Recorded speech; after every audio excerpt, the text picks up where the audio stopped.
Hello and welcome to another video in this series as we learn the very basics of Lean for writing simple maths proofs. Today we're going to be looking at the next step in our small collection of tutorials around conjunctive and disjunctive hypotheses and goals. So just as a reminder, with video 8 or tutorial 8 we looked at a disjunctive and or hypothesis, and that was actually proof by cases. The last video we've just did, which is about a conjunctive hypothesis and we saw that wasn't particularly interesting, but it was useful to know how to handle them. Today we're going to look at an interesting case actually of a disjunctive proof objective. So where the proof is of the form something or something. So that's kind of interesting. And next time we'll have a conjunctive a proof objective. So there's just the four combinations. That one next time should be fairly simple. Again, there's not a lot of interesting stuff going in that one, but we just need to know how to handle it in Lean. But today's one is actually interesting, as you'll see. So let's dive in. So we've seen disjunctive and conjunctive hypotheses.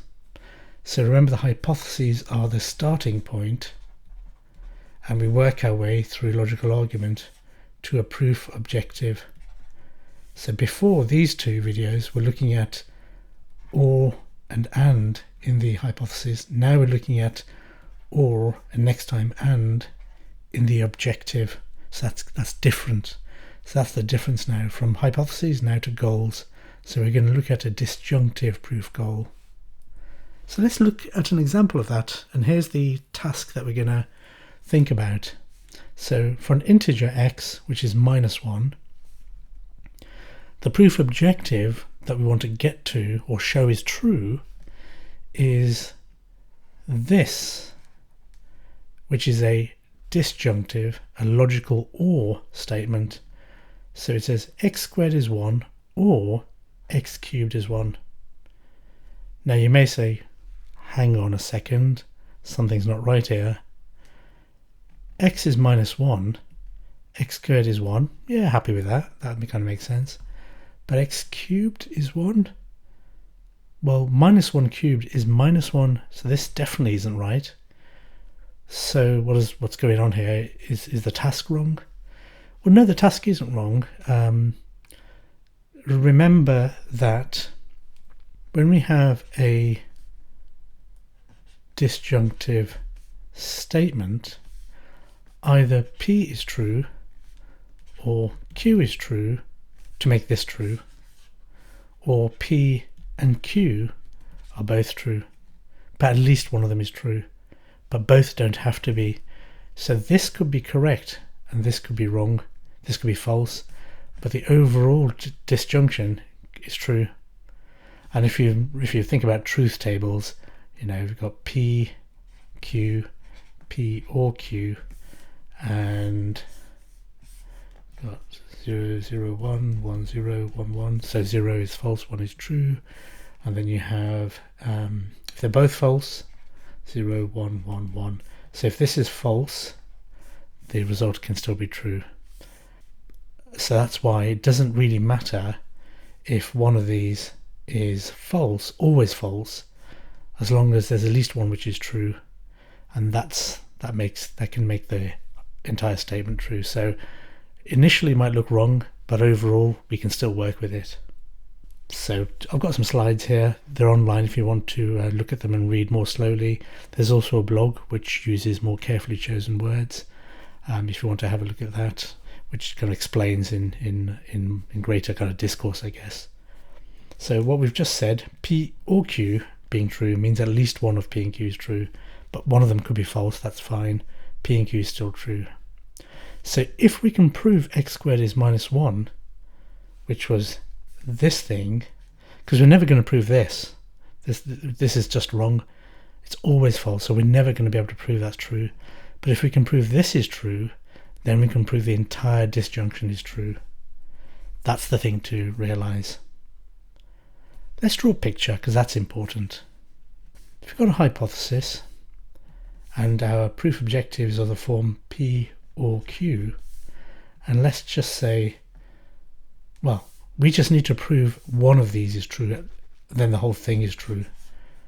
And if this one is always false, then we just have to prove that's true.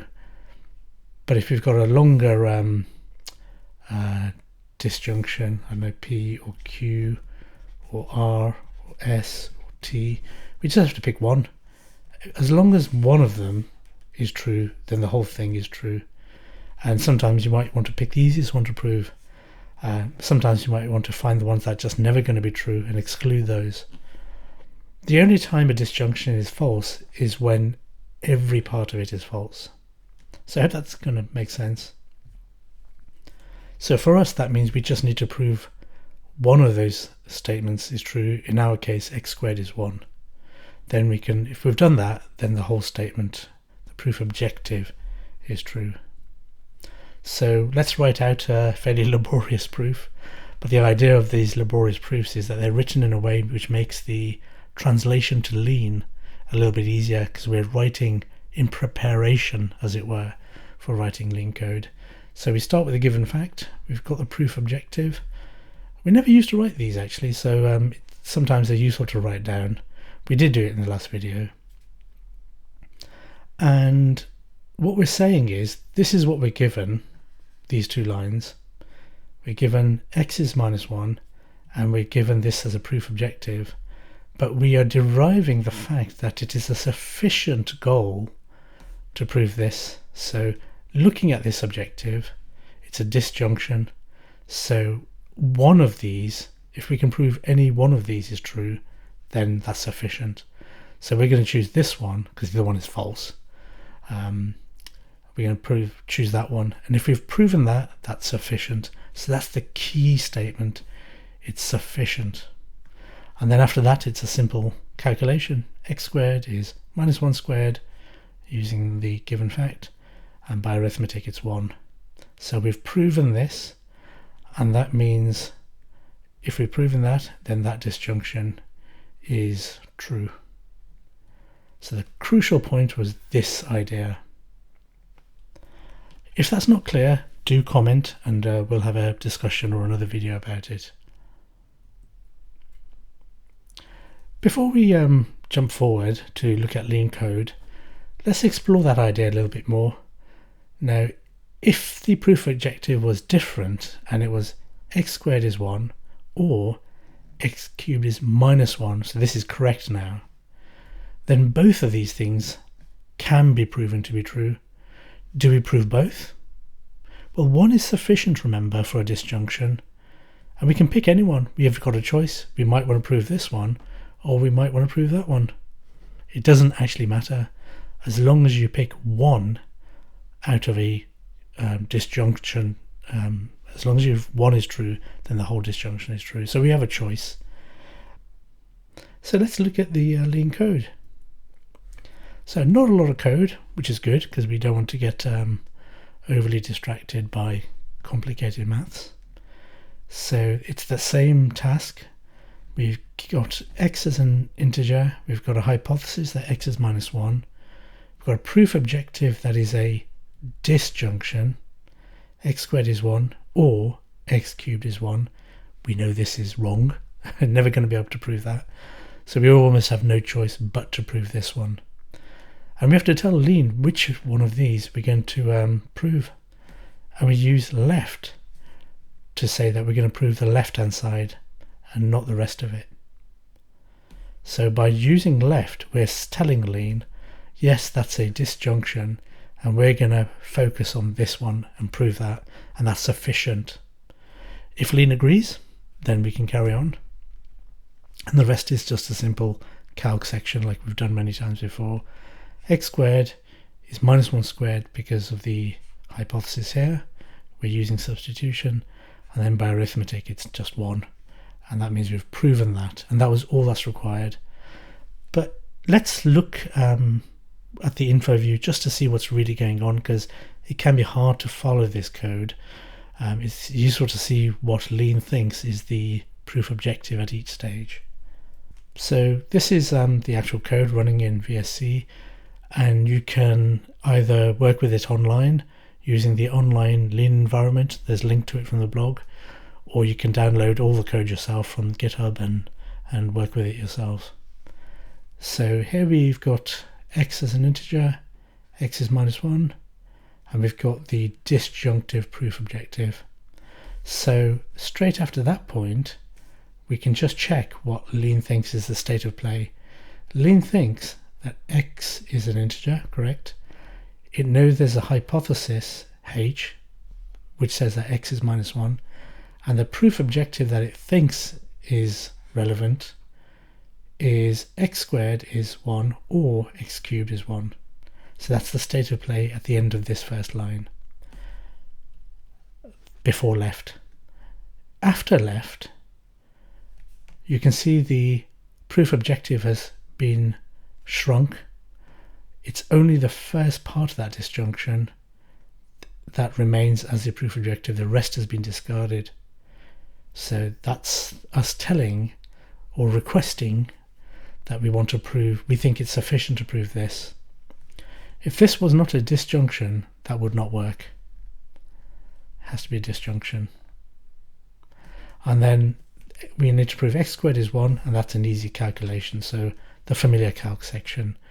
We've done loads of these now, so I won't talk too much about that now. And that's it. So the info view is really helpful to see what's kind of going on. And if you've got more complicated things to prove, again, using the info view is really handy to see, what's the proof here, and now what's the proof objective? Is that really what I thought it was going to be? And when things go wrong, it's because Lean has a different view of the world than we do, and we kind of reconcile that by looking at the info view. Fantastic. So that was interesting, and it was interesting because with a disjunctive objective, we can choose which one of the parts to prove, and we've used something like left to prove it. So that's just written down what we've talked about. And if you want to read slowly, the slides are online if you want to just work through that yourselves.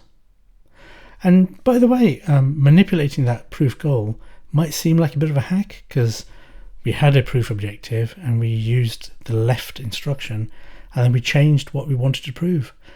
That sounds a bit like a hack or a bit naughty, but actually it's perfectly standard and normal and quite common. And what holds it together is the logic of why we're doing that has to be valid. So we've got a disjunctive goal, so we can choose one of the substatements to prove. If that wasn't a disjunction, then that would not work, and Lean wouldn't allow us to continue. It would throw an error. So the exercise here is a little bit more interesting, so we'll talk about it. Usually they're so simple that I kind of don't need to talk about them. So the task for this easy exercise is very similar. We've got an integer x, and we're given that x is -1, and we need to write a Lean proof to show that, well, it's a bigger disjunction now, to show that x is 1 or x squared is 1 or x cubed is 1. So there's 3 parts to that disjunction. So as a hint, I'm not going to write it for you, but as a hint, remember that we can prove any one of these to prove that the whole thing is true. So which one do you think we'll pick? Will we pick this one? No, because x is -1, so we'll never get to x is 1. What about x cubed is 1? Well, that's still plain wrong as well. That we'll never get there from x is -1. So there's no point even trying to prove that. So we almost have no choice. We have to prove x squared is 1. So that's easier to do with the calc section. But how do we pick that? That's the bit I think that needs a little bit more explanation. So here's a longer disjunction, P or Q or R or S. What left does is selects the leftmost statement. We've seen that already. But what right does, it doesn't pick the rightmost, it picks the remainder. So it's like a head and tail. So P left is this, and then right is the rest. Now, once we've done that, if you use left again, you'll end up with Q. Let's draw a picture because that might not be so easy to understand. Let's have a P or Q or R or S. If I issue a left, I end up with Q, just P. But if I didn't do that, if I did right, what I'd end up with is Q or R or S, because that's the rest of the tail. So the head and then the tail. If you're familiar with other programming languages or computer science, that's quite a common concept. So head and tail. So if we issue right, then we end up with this thing. Imagine we're wanting to zoom in on R. Then we have to do another right here. Right. And then we'll have R or S. And then we choose left to pick R. Can you see how you can find the one you want using a combination of lefts and rights? So you will have to use a right and a left. In fact, that's the right order as well. So if I pick a right, if I issue right, I end up with these two.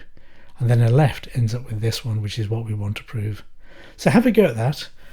Once you've got the hang of this left and right, then the rest should follow just as the example we've looked at today. So I hope that was interesting. And any problems, do comment and we'll have a chat. And next time we'll be looking at conjunctive goals, which again isn't overly interesting, but we just need to know how to handle them. See you next time. Bye.